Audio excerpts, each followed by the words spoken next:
Oh, hello. Sorry, didn't see you there. I was too busy sort of just pottering around my living room, setting up lights and a tripod and pressing record on the camera. Didn't realise you actually wanted me to vlog as well. How presumptuous. Why am I wearing a crown? It's a good question. I went to a board games themed fancy dress party, and those of you who've been around for a while know I hate fancy dress. I think I have this crippling fear of what happened to Bridget Jones happening to me. I'm gonna show up to a party one day having gone all out and everyone else, they're not dressed up, and then I'm just that guy in a bunny costume. There was one year where I was like, you know what? I'm really gonna commit to this.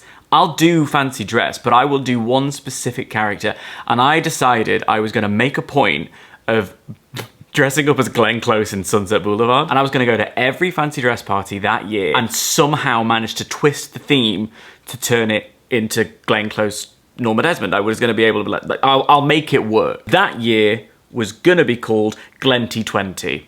The universe had other plans. Good idea, I could always use it. I could make it 20 Glenty 4, but I wanted to be nice, and yesterday the theme was board games. So I put on a crown, I wore all black, and I went as a king in chess. And then I wore it just now in this video because I hoped that it would make you stick around for long enough that you might want to watch the whole video. Hi, how are you? I didn't mean for this to become a tradition, but last year around this time, I made a little sort of catch-up Q&A thing, and that itself was a response to a Q&A I'd done a couple of years ago. It's been an interesting year, so I thought like we'd have a little MOT, you know, a little conversation, tune up the band, see what's going on, fill you in on where I'm at, because I've been a little bit more prolific when it comes to the YouTube game than I have in the years prior. We'll get on to that. And I also realised that at this time of year, I tend to start being ready for New Year, New Me. Like, I know it's as commercial a holiday, New Year, New Me, as a Valentine's Day or whatever, but I do like the whole January 1st start afresh situation.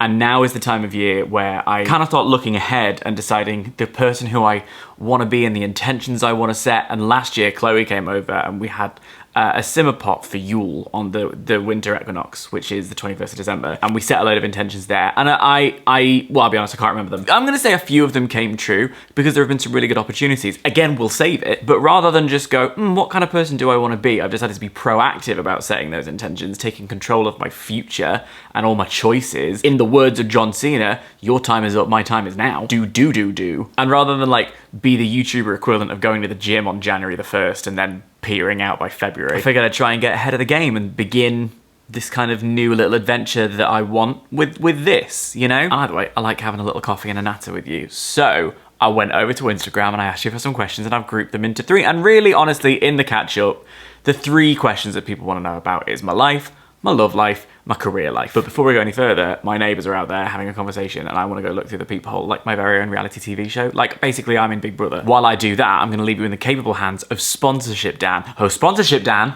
Thanks, main video Dan. This video is very kindly sponsored by Incogni. Now, I'm prattling on about wanting to take control of my life and my future and my choices, la la la, but what about my personal information? Who's taking control of that? Because, you see, your data is being sold online without you even knowing about it. Have you ever searched for something and then within seconds, every ad that you're seeing is about that thing? We're thinking about getting a new bed, so I sent an example to my girlfriend, and since then we've been inundated with duvets and mattresses. Or, if you're like me, you've got a lot of subscriptions and I join a lot of mailing lists, and I'm in my old age, so I've even started entering competitions. I just wanted a new casserole dish, to be honest with you. But then what's that coming over the hill? Is it a monster? No, it's spam.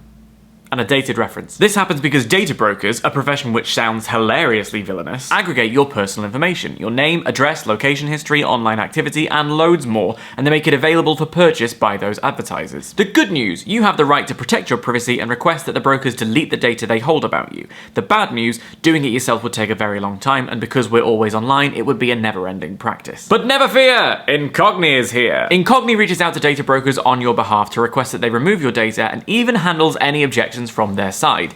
I like to imagine Incogni standing in front of said brokers with their arms folded, just very disappointed. All you have to do is create an account, grant Incogni the right to work for you, and then put your feet up and watch them work. The first 100 people to use the code DanielJ will get 60% off Incogni. So thanks very much to Incogni for partnering with me on this video. Protecting our data, protecting ourselves online is very, very important, so I urge you to give it a go. And now, let's fire it back over to main video Dan, who, spoiler alert, didn't win the casserole dish. Alright, it was nothing, they just were waiting for the elevator. But very loudly. And speaking of loud, my downstairs neighbours are so loud that they will have a conversation in their living room, this is during the summer, and the doors were sort of open. I could hear them if I was like in the far end of my bathroom. That's not normal. For sound to travel out of a living room, up into the ether, through my apartment, and into my little earplugs. Like, that's the level of projection they try and teach you at RADA.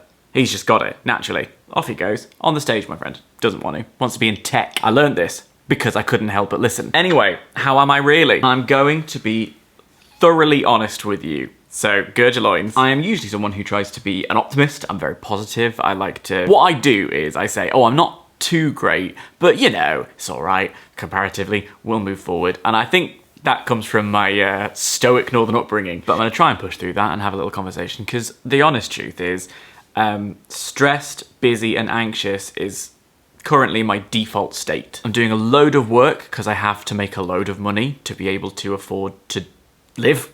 But that means that I struggle to prioritize and figure out how best to use my time. That's in the career section. But the one thing I don't really make time for is like downtime, personal time. So then when I do get those moments of like rest, I just stress. And then that makes me anxious. And then we're back to the busy cycle. So do you see it? It's like, I'm so busy that I get stressed about being busy, which makes me anxious, but then I'm busy because that's the solution to the anxiety, which is, what if I can't, you know, keep the lights on or whatever? Busy, stressed, anxious, busy, stressed, anxious, busy, stressed, anxious, busy, stressed, anxious, and it just keeps going. Also, honestly, the weight of the past few years and things that have gone on in and around my life, I'm starting to really sit with it and think about it and feel how I feel about it. And the things that have happened in my life has made it even harder for me to sort of stay in one place and feel comfortable and like everything is not going to be completely uprooted and yanked out from underneath me. I feel like I can't trust the safety and security of things. I've been in this apartment for nearly 2 years now.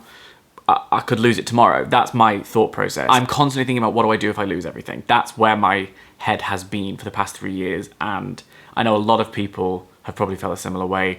Also, when I talk about this kind of thing, I'm hyper aware that everyone has various layers of struggles, and I'm actually in a position of privilege. I also preach that that doesn't negate the fact that I struggle with certain things. Perception and reality are very different things, especially on the internet, man. Just because other people have it worse, objectively speaking, doesn't mean that I can't feel the weight of what I feel. Just the world is weird, man. Speaking of, I mean, what's gone on over the past few years in the world, and we're currently watching a humanitarian catastrophe take place. It's all a lot. It's all a lot. And we muddle through and try and figure out what we're doing. And I think that's what my default position generally is, which is just like, chin up, tits out, off we go. But yeah, not the best I've ever been, not the worst I've ever been, which is good. That's a positive thing to see, because there are many wonderful things happening in my life, which we'll talk about in a minute. But one of the things when I'm talking about taking control of my future and my choices and all that is this kind of acknowledgement that it's like, right, okay, I don't want to feel like this time next year. I don't want to feel like I have to pretend to be optimistic in order to fake it till I make it. I just want to be optimistic. I just want to feel like I'm in a secure place, and even if a lot changes in one go, I'll still feel a level of security. That's the goal I've sort of set myself, and I now need to work back from that and figure out how to get there. Health-wise, I'm not as fit as I once was. Here's how I know I'm never gonna get buff. There is a gym in my building. Have I been to it? No. I think I'm just lazy, which is a treatable problem. Will I? No. And one thing I have been doing, which is really nice, is I've been cooking a little bit more. You'll remember, like, back when I was vlogging PMS or even when I was weekly vlogging, I'd have people around for dinner all the time, and I'd be like reading my recipe books and finding something and be like, I want to make this, right, you and you, come over. And that happens a lot less now. A part of that is because we had a chunk where we weren't allowed to have people around, and then I think, like many people, we're all in different places in our lives now, so having people around for dinner is less of a frequent thing. We found time in the schedule before that we don't as much anymore. You can tell that I'm in a bit of a funky zone because I don't know how to do this very well at the moment. But that's why we're doing it. That's why we're sat here doing it. Shall we move on to number 2, which is love life? That's the one everyone wants to know about. So one of the questions I got on Instagram was, how are you doing in your long distance relationship? And I went, oh yeah, my relationship is the same relationship that I spoke about last year. But because what our sort of attitude around it was that we want to keep our relationship private, but not secret. Not gonna pretend I'm not in a relationship. We're just not gonna be posting about it or making couple content or whatever like that, because that's not really my energy. It's not the person I've wanted to be. And also I think because I've seen relationships be public and the fallout when things go wrong can be difficult. And I just wanted to avoid that, not put any pressure on us kind of thing, see how that would help it, especially in the beginning stage of the relationship. And it's done quite well because, plot twist, it ain't a long distance relationship anymore unless the distance from here to the other room is considered long. She's in there. I hope she's having a nap. I hope she's not listening. That would be tremendously awkward. Which is funny because in last year's video I also said, probably the next time I live with someone, it will be a partner.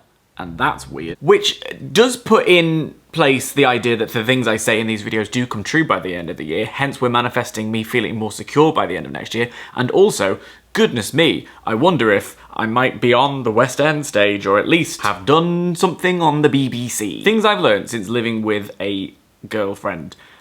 First of all, I feel funny about the word girlfriend. This is interesting. I don't know if it's because I'm like 33, but the idea of saying, this is my girlfriend, feels very like teenage. Do you know what I mean? I introduced it to my friends, I'm like, oh, this is my girlfriend. This is my girlfriend. I don't know, it feels like a weird word coming out of my mouth. Maybe it's because I just didn't say it for so long. But the counterpoint to that is the word partner feels far too like, this is my business associate, yeah. It's not, it's weird. So I tend to call her indoors, or the ball and chain. It's maybe some form of toxic comedy. I enjoy it. She hasn't told me not to. She told me not to, I'd stop. So yeah, I don't really know how to like explain it. She's the person with whom I am in love and also lives in my flat with me. So it's also her flat. That feels more natural for me to say than girlfriend. What's wrong with me? Anyway, the thing I've learned since living with my girlfriend is hair fucking everywhere. You know that magician trick where they pull a thing out of the sleeve? That's me in the shower, but like between the crevices in my body. I'm like, where is this coming from? But also, as you'll remember, I live in a 1-bedroom flat. This was a 1-bedroom flat and she's moved in with me. So we have taken, I'm a hoarder and she's a cosplayer. That's a difficult combination for a 1-bedroom flat. There's only so much you can do with IKEA boxes. So there are just sort of piles of things that don't look in the bedroom. We'll get there. Maybe that's next year's job. So she likes knitting. It's lovely. When we're watching telly, she'll be knitting by herself kind of thing. And I have a little hamper that I got as part of like a gifted parcel for a Disney film once, which was great. And I was like, oh, lovely. What a lovely piece. I shall put that there. And I didn't really know what to do with it, didn't fill it with anything. And then when we had all of this wool, I was like, oh, the wool can live in the hamper and you can just go and get it. That way you don't have to have like wool trailing all over the place and in random areas of the house. You can just go to your little wool hamper. How quaint, how delightful. Slight problem with that was when she does want to knit things now, rather than use the wool in the hamper, she'll just buy more wool. And I know all of you knitting at home will be like, yeah, Dan, get used to it. That's how this works.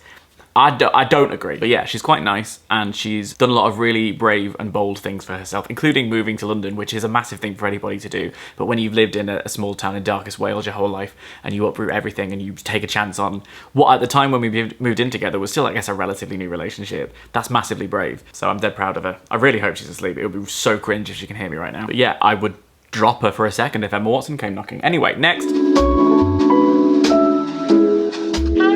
This is the big kahuna, it's the one everyone wants to know about. It also might look slightly different because I just rage quit 3 times while trying to talk about it. And so I moved the lights and now I've put them back because I figured, like, let's just power through. That's in the spirit of being open and honest. Let's just power through that. So there are like 3 aspects to this. We'll deal with the most pressing one right now, which is me doing a master's degree. Because I've spoken about it a lot and a lot of you are very curious and you might have noticed that I have yet to do that master's degree. And that's because now is the time for me to put up or shut up. It's something that I've been toying with for a while and I kept making excuses. The first excuse was like, I don't want to potentially run the risk of falling into another lockdown. So, and I think that was kind of fair. Well, I've just moved into this flat, so I want to get settled here and figure out what I'm doing in my career first. And then it was just like, well, I haven't prepared properly, I haven't done the research. I want to do more research to make sure I'm absolutely certain.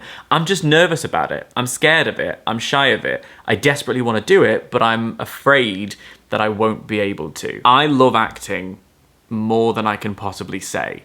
And the idea that I have desperately clung to since I was probably 10 years old is that one day I'll be able to make that my full-time profession.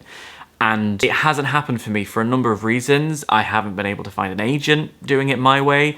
I haven't put in the legwork, probably, if we're being honest. A lot of the meetings I've had with agents trying to find my backdoor way into the industry have been how much they like me, how talented they think I am, but they just don't think they can be the ones to help me, which is probably just a kind way of saying it's not you, it's me. But the truth of it is, I'm scared of doing this degree. I'm scared of pursuing it in case I get rejected and that closes the door. And I don't know if my heart can take it. I think I'm a good singer. I know I can dance. I know I've got rhythm. And I think I'm a good actor. But I'm absolutely blind terrified that I will get into a room, open my mouth to sing, and they just won't see it. And then I don't get on that course, and then I don't know what happens next. And I know that you can just audition again next year, maybe. And maybe that was just your off year, and there are still other ways. Keep going. But the truth of the matter is, the older I get, the more closed I see the window of opportunity getting. So now it's time for me to get real, to actually do it, stop making excuses. I do want to do this, and so it's time for me to sort of just get on with it, to be completely honest with you. There is another factor to it, which is cost. You can get funding for a master's degree and get a student loan of about, I think when I last checked, it was about £11,000. A musical theatre course costs upwards of £20,000. So I still have a deficit to figure out, and while I have debts that I'm currently trying to work off and overheads like my rent in London and, you know, living, the idea of finding that is hard. And then not including fees is the living cost while I'm doing the degree. And the thing about doing a degree in musical theatre is it is full on. You're talking 10 hours or so a day. There's no time to get a part-time job. They say explicitly in all of the different courses I've looked at, both sides of the pond, you kind of don't have time to get a part-time job. And I'd love to take a shift at Warstones and help pave my way to become an actor. That sounds like wonderful. There just isn't the time for it. So all of those considerations are very real. But when I go and see a show like Sunset Boulevard, which, oh my God, by the way, it's absolutely incredible, makes me want to be on that stage playing with this material, with this work, being someone who makes people feel the way I feel. If I want to be doing that, if I want to use the talent that I think I have, rather than let it go to waste and have people be like, such a shame you never went for it. Like, opening my mouth and singing musical theatre, nothing feels like that. Nothing feels like that. I should try. I should, at the very least, try. Applications are open now, I think, for like Mount View and Royal Welsh and the UK schools. Auditions really start in like March, I think. And while I can't necessarily take shift work while I'm doing that master's degree, there's no reason I couldn't continue to be a content creator, which brings me to the second part of the career chat, which is, I'm actually enjoying doing the content creation part of my job again. What a delightful twist. This year is an interesting one. I started it with the intention to make a bunch of PMS videos, and we did two of 12, not great innings. The reason for that is I have struggled with being a creator over the past few years. Part of that is feeling like, have I got anything of value to say? Why would anyone want to watch me? That kind of self-loathing attitude. But the other half of it comes from a very real place of having actual evidence to back that idea up. It is quite evident to you that the sort of friendship circle that I had when I was making loads of videos in like 2015, 16, 17, we aren't that unit anymore. Part of that is we don't live together, relationships have changed, people are very busy all over the place. And when that started to happen in the pandemic, I had people say quite literally that they weren't enjoying me as much because that unit wasn't there. I have one comment that I deleted it, but I can remember it vividly. The comment basically said, "Oh, you don't live with Dodie anymore, I guess there's no reason to subscribe to you." And that is so mean. It's nothing to do with Dodie at all, who I saw the other day, but like, that is such a cruel thing to say to a person, to basically give me visual evidence that my worth is providing you with access to someone else. You don't care about me, you only care about whether or not you can see someone else through me. That really hurt. And I internalized that hard. And so when I started doing PMS again, realizing I lived alone and my experiences and the things I did with my time were very different now, and that all the people around me are different now. A number of them don't necessarily want to be on camera anymore. And I had it in my head that if I'm not providing people with bits and other people and access to other human beings that aren't me, why am I even making these? Because no one wants to see them, because no one wants to see me. And I know there's going to be a legion of you that are like, that's so untrue, but that's the thing that was in my head, very honestly. I also was struggling with knowing what to put up. As I was talking about with the relationship, I've seen platonic relationships as well as romantic relationships change and evolve and come to an end, and because those things are crystallized on the internet, people are always asking questions about them, and that is completely understandable. I still Google, are Becky Lynch and Charlotte Flair really friends? Because I'm desperate for that to come true. But that's a parasocial thing. It's part of the world, so I understand it. I just don't necessarily know how to be a creator contributing that to the world, but also protecting myself. Do you know what I'm trying to say? The good news is, I think I'm starting to figure it out. I think the reality is, if you were only here because you wanted access to my friends and my friendship group from a few years ago, well, good news, we all do see each other, not as much as we used to when we lived on top of each other. That very specific period of time in our lives where we were kind of each other's family and crutches is now different. It's over. We're all moving on to different stages. But there's no anger or distrust, or, you know, at least from me anyway. So that still exists. But if you were here for that, you've probably moved on. And if you're still here, thank you. And you're probably here so that we can have a chat. I've started to relearn that part of my brain. I've been working with a lady named Laura, who is sort of a creator coach, I like to call her. She's fucking amazing. We have phone calls. Lately we've been having them once a month or so to have a catch up about strategy and energy and where I'm at with my career and what I want to do. And she's so encouraging. It's so nice to feel like you've got someone on your team who can point out, this is the work you do and this is why, because I struggle with that a lot. What am I saying? What value am I adding? And she can kind of pinpoint that for me and say, this is what you're doing. This is why you're here. This is why you would get an opportunity. And that's really encouraging to have. And in doing so, I've really started to rediscover an energy and a passion for what I do. And then I went to Comic-Con last month. While I was there, I had conversations with so many people and they said, your videos were always a real comfort to me, and even when you do it now, it feels like talking to an old friend, and that's the highest compliment anyone can ever give me. I don't want to look that gift horse in the mouth, so I want to carry on making things that I want to make. I've said this a few times. I think there's an element of like saying the thing scratches the itch as much as doing the thing because you get validation from it. But now I feel like there's been a real change in my brain about this idea that I only have value in terms of the doors I open to other people. I don't feel that way anymore. I've started to let that go. So that's nice. That part of my career is great. And then the third sort of prong of what I do is I work a lot at the moment with Wrestle Talk, Parts Fun Known, and No Rolls Barred, which are 3 channels under the same umbrella. No Rolls Barred is a board game channel. Wrestle Talk is a wrestling and podcast and news channel, and Parts Fun Known is somewhere in the middle. It's more wrestling focused, but we play board games, we do silly lists, we, you know, have a lot of fun. And that is a real joy for me. They have given me a lot of trust and faith. They've shown a lot of faith in me, and I hope I've repaid that in the things that I'm doing and the work that I've done and the commitment that I do. But it's been such a wonderful experience to feel part of a team and to meet new people and to make new friends. We were at John, who's a cast member on No Rolls Barred, we were at his house for his birthday yesterday. I was looking around just enamoured. That's why I had this little crown on. All these people dressed up in board games. There's Miss Scarlet over there, and there's Professor Plum, and people dressed up as Cheese Thief. I was taking a second now and again to feel incredibly grateful for these channels that have entered my life and the relationships that have been forged through them, all of them. When I say at the start of the video that I'm stressed and busy and anxious,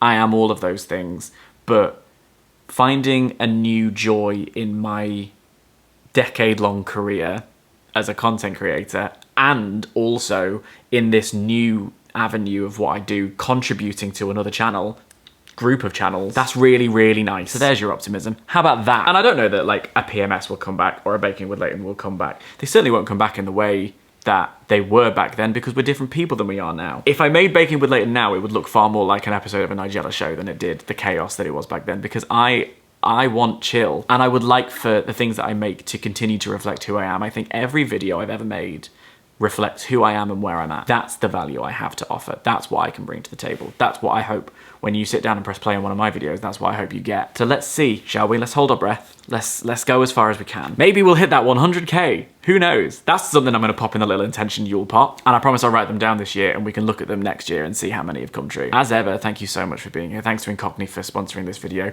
I'll see you next week. Wait until you see what I'm doing next week. And then I'd like to see you the week after and the week after.